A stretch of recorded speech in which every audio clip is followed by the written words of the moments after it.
જય શ્રી રામ દોસ્તો, આજે એક અનુભવ થયો એટલા માટે આ વિડીયો દ્વારા તમને જણાવવા માંગુ છું. હાલ અમે લોકો સુરતથી મહેસાણા કાળોદર બાજુ જઈ રહ્યા હતા એક ગૌરક્ષા માટે, પિકઅપ વાહન લેવા માટે. જૂનું પિકઅપ હતું એ ખરાબ થઈ ગયું છે એટલે નવું પિકઅપ લેવા માટે આવી રહ્યા હતા. રસ્તામાં એક પિકઅપનો ડેલો આવ્યો અને પિકઅપનો ડેલો ઝમઝમ મોટર નામનો છે અને મુસ્લિમ ભાઈનો છે. તો અમે આ શુક્રવારનો દિવસ છે અને એક્ઝેક્ટ નમાજના સમયે પહોંચ્યા.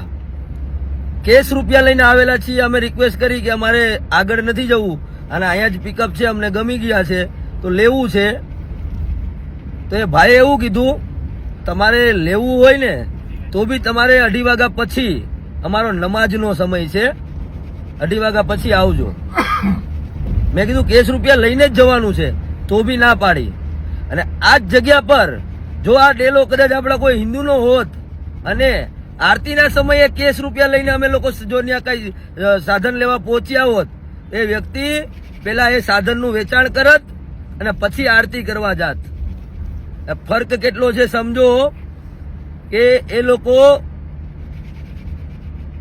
ધંધાને છોડીને ધર્મ કરવા જાય છે, આપણે ધર્મને છોડીને ધંધો કરવા જઈએ છીએ. એક સમય આવશે આપણો ધર્મ નહીં બચે, યાદ રાખજો. શીખવા જેવી વાત છે. દિવસના 5 વખત બી જવાનું હોય ને તો બી ધંધો બંધ કરીને શટર પાડીને ટાઈમ ટુ ટાઈમ જાય છે ધર્મ કરવા, અને આપણે દિવસના 1 વખત બી નથી જઈ શકતા. શનિવારે રાતે હનુમાન ચાલીસા કરવા ભેગું થવાનું હોય ને એ બી નથી થઈ શકતા.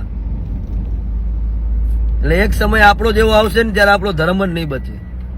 હજુ બી સમય છે, સમજી જાઓ. જય સિયારામ.